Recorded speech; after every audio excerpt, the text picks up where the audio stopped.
মহিলারা নামাজে বিলম্ব করা, মহিলারা নামাজে বিলম্ব করা বা দেরি করা, যে ওক্তীয় নামাজ হোক বা যে নামাজ হোক না কেন, পুরুষরা এখনও মসজিদ থেকে নামাজ পড়ে আসেনি, এর জন্য মহিলারা নামাজ পড়তে পারবে না। কোনো কোনো এলাকায় এই ধারণাও আমাদের মা বোনদের ভিতরে আছে।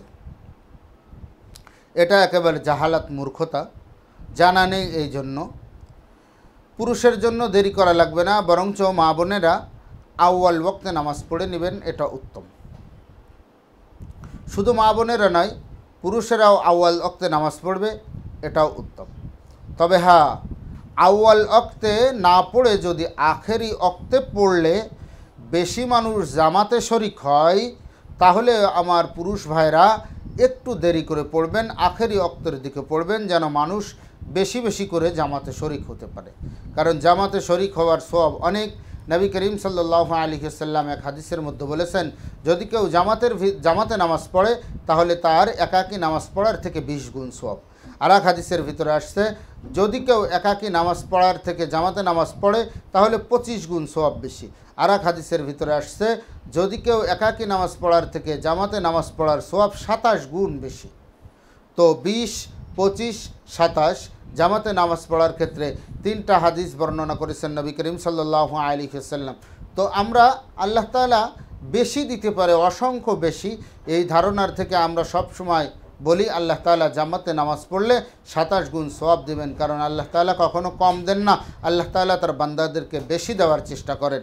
এর জন্য যেহেতু জামাতে নামাজ পড়লে একজন মানুষ একাকী নামাজ পড়ার থেকে 27 গুণ সওয়াব, কমপক্ষে 20 গুণ সওয়াব, সেহেতু পুরুষেরা যদি মসজিদে জামাতের ক্ষেত্রে আখেরি ওয়াক্তের দিকে জামাত করে এই ধারণায় যে জামাতে বেশি মানুষ শরিক হবে, এবং বাস্তবিক পক্ষেও যদি বেশি মানুষ শরিক হয়, তাহলে ওখানে নামাজ দেরিতে পড়ার সওয়াব বেশি, আউয়াল ওয়াক্তে পড়ার সওয়াব কম। আর যদি এইরকম হয় যে আউয়াল ওয়াক্তে হোক আর আখেরি ওয়াক্তে হোক, যখনই আমি নামাজ দিই না কেন মুসাল্লি আমার যে 6 জন, ওই 6 জনই থাকবে, তাহলে ওখানে আউয়াল ওয়াক্তে পড়ে নেওয়াই উত্তম। কারণ আখেরি ওয়াক্ত পর্যন্ত আপনি বাঁচবেন কিনা আল্লাহই মালুম, আল্লাহই ভালো জানেন। তবে এই ধারণা করা যে মা বোনেরা, পুরুষরা মসজিদ থেকে জামাত করে বাড়ি না আসলে নামাজ পড়তে পারবে না, এই মনে করে যদি মুস্তাহাব সময়ও পার করে ফেলে, এটা বাঞ্ছনীয় নয়, এটা শোভনীয় নয়, এটা উচিত নয়। জুমার দিনও জুমার নামাজ না পড়ে, অনেক এলাকায় ধারণা আছে যে পুরুষেরা এখনও জুমার নামাজ পড়ে মসজিদ থেকে বাড়ি আসেনি, তো আমার মা বোনেরা নামাজ পড়তে পারবে না, এটাও একটা ভুল ধারণা। মা বোনেরা বরঞ্চ আউয়াল ওয়াক্তে নামাজ পড়ে নেবে, জুমার দিনও আউয়াল ওয়াক্তে নামাজ পড়ে নেবে, পুরুষেরা মসজিদ থেকে আসার আগেই নামাজ পড়ে নেবে, এতে কোনো অসুবিধা নেই।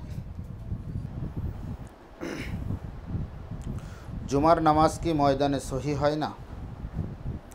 কোনো কোনো এলাকায় বা কারো কারো ধারণায় এটা ধারণা আছে মানুষের মাঝে যে জুমার নামাজ অপকৃত মসজিদে ছাড়া কোনো সাধারণ ময়দানে জায়েজ হবে না। আসলে জুমার নামাজ অপকৃত মসজিদ হোক বা অপকৃত না হোক, সেই মসজিদে বা পাঞ্জেগানা মসজিদে যেখানেই হোক না কেন সেখানেই জুমার নামাজ হবে, জুমার নামাজ পড়া যাবে। তবে মসজিদে বাদে অন্য জায়গায় পড়া, বিনা ওজরে পড়া ভালো নয়, জামাতের সঙ্গে পড়তে হবে।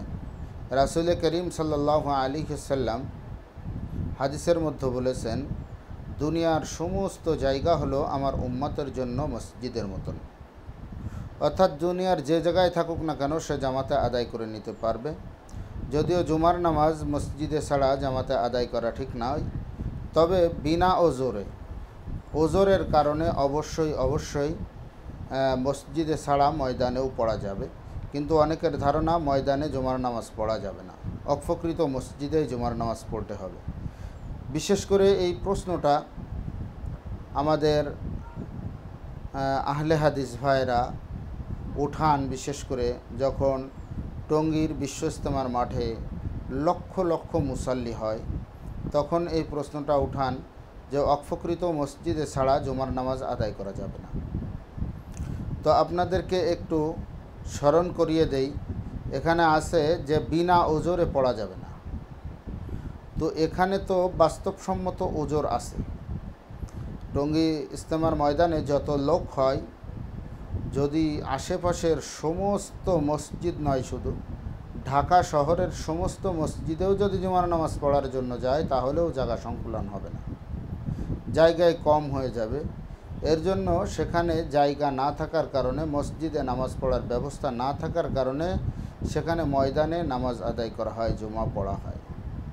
কিন্তু আসলে এটাকে কটাক্ষ করার কারণে বা কটাক্ষ করার জন্য বা মানুষের মাঝে একটা ফিতনা ফাসাদ সৃষ্টি করার জন্য, যেহেতু আমাদের আহলে হাদিস ভাইরা আসলে সবসময় ফিতনা ফাসাদ সৃষ্টি করার জন্যই তারা পটু। অধিকাংশ আহলে হাদিস ভাইদের কথা কি বলবো, আহলে হাদিস ভাইদের বাড়ি বাংলাদেশে না, কিন্তু তাদের সব মাথা ব্যথা হলো বাংলাদেশ নিয়ে। ইন্ডিয়ার থেকেও যে আহলে হাদিস ভাই আছে, তারও মাথা ব্যথা বাংলাদেশ নিয়ে। পাকিস্তান থেকেও যে আহলে হাদিস ভাই আছে, তারও মাথা ব্যথা বাংলাদেশ নিয়ে। আহলে হাদিস ভাইরা ভারতের ভিতরে যত উল্টাপাল্টা হয়, গরুর গোস্ত রাখার দায়ে, গরু জবাই করার কারণে, গরুর গোস্ত খাওয়ার কারণে মুসলমানদেরকে পিটিয়ে হত্যা করা হয়। গরুর গোস্ত না খাইলেও এই দোষ দিয়ে যে গরুর গোস্ত খেয়েছে বা গরুর গোস্ত ছুঁয়েছে, এই দোষ দিয়ে সেখানে মুসলমানদেরকে পিটিয়ে হত্যা করা হয়। এই আহলে হাদিসের নামধারী শায়েখগণ একদিনও কোনো দিন ভারতবর্ষের এই মুসলমানদের পক্ষ নিয়ে বা হিন্দুদের বিপক্ষে একদিনও একটা বিবৃতি, একটা কথাও বলেনি। অথচ বাংলাদেশে এসে তারা জোরে আমিন বলবো না আস্তে আমিন বলবো, রফে ইয়াদাইন করব কি করব না, ঈদের জামাতে কয় তাকবীর দিব কি দিব না, তারাবি 8 রাকাত না 20 রাকাত না 12 রাকাত, এটা নিয়ে ঠেলাঠেলি, এরকম বিভিন্ন সূক্ষ্ম সূক্ষ্ম মাসলা নিয়ে ঠেলাঠেলি। অথচ তারা যে সব সময় সৌদির রেফারেন্স দেয় এবং যারা সদা সর্বদা সৌদিতে থাকে, তারা সবসময় সৌদির রেফারেন্স দেয়। তো বাংলাদেশের ভিতরে যে অকর্মগুলো আছে, এই অকর্মগুলো তো পূর্বের থেকেই চলতেছে। এই অকর্মগুলো নিয়ে ওলামা একরাম প্রতিবাদও সদা সর্বদা করতেছে।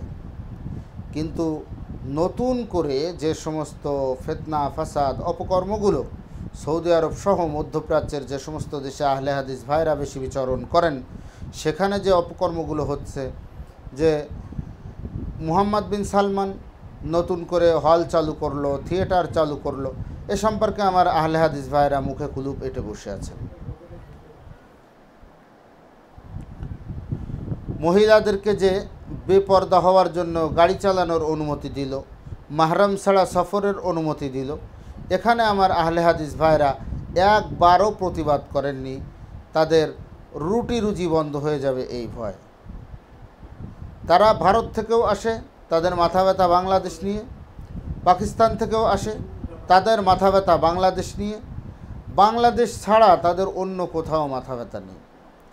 আর এক একটা নামধারী আহলে হাদিস ভাইরা, এরা একেবারে সূক্ষ্ম সূক্ষ্ম, যেখান থেকে জানার দরকার শুধু এতটুকুই জানে, যেখান থেকে জানার দরকার। এখন একটাও সূরা ফাতিহা, অনেকগুলো আছে সূরা ফাতিহাও পড়তে পারে না, বিসমিল্লাহটাও পড়তে পারে না। অথচ আমার ভাইরা বড় বড় হাদিস বিশারদ, বড় বড় হাদিসের জ্ঞানী লোক। কিন্তু এই হাদিসের কিতাবটা, আরবি কিতাবটা, যদি আমি কয়েকজন আহলে হাদিস শায়েখদের নাম বলছি, আব্দুর রাজ্জাক বিন ইউসুফ, ব্রাদার রাহুল, এরকম আরও অনেকে আছে, মুজাফফর বিন মুহসিন, এরা যদি হাদিসের একটা পৃষ্ঠা, সামান্য একটা পৃষ্ঠা ইবারত ছাড়া হাদিসগুলো লেখা থাকবে, এরা যদি একটা পৃষ্ঠা সহি করে পড়তে পারে, খুদার কসম করে বলতেছি আমিও ওই আহলে হাদিস মতবাদকে গ্রহণ করব। কিন্তু এরা একটা পৃষ্ঠা তো দূরের কথা, এখনও সূরা ফাতিহা সহ বিসমিল্লাহটাও সহি করে পড়তে পারে না। এর জন্য এই বিভ্রান্তিগুলো সৃষ্টি করবেন না। আপনাদের টঙ্গী ইজতেমার ময়দান দেখে জ্বলে, এর জন্য আপনারা শুধু ওই উবাইদুল কাদেরের ডায়লগের মতন যে জ্বলে, আপনাদেরও টঙ্গী ইজতেমার ময়দানে জ্বলে। এর জন্য আপনারা নিজেরা বলতেছেন যে বিশ্ব ইজতেমা করা ঠিক নয়, কিন্তু আপনারা যে ইজতেমা করেন রাজশাহীতে, আপনাদের ইজতেমা কিভাবে ঠিক হয়? আমাদের ইজতেমা যদি ঠিক না হয়, আমাদের জমায়েত যদি ঠিক না হয়, আমাদের জুমার নামাজ ঠিক হলো না, আপনাদের রাজশাহীর ইজতেমা ঠিক হলো, আপনাদের জুমা ঠিক হলো, আপনাদের সব কিছু ঠিক হলো, শুধু আমাদেরটা বেদাত হয়ে গেল। আপনাদেরটায় দাঁত আছে, আমাদেরটায় দাঁত নেই, এটা হলো সমস্যা। দেখতে না পারলে চরণ বাঁকা, নাচতে না পারলে উঠান বাঁকা। আপনাদের ইজতেমায় লোক হয় না, এর জন্য আপনাদের জ্বলে, আপনাদের কষ্ট লাগে। আপনাদের ইজতেমায় যদি লোক না হয় সেটার জন্য তো আর আমরা দায়ী নই।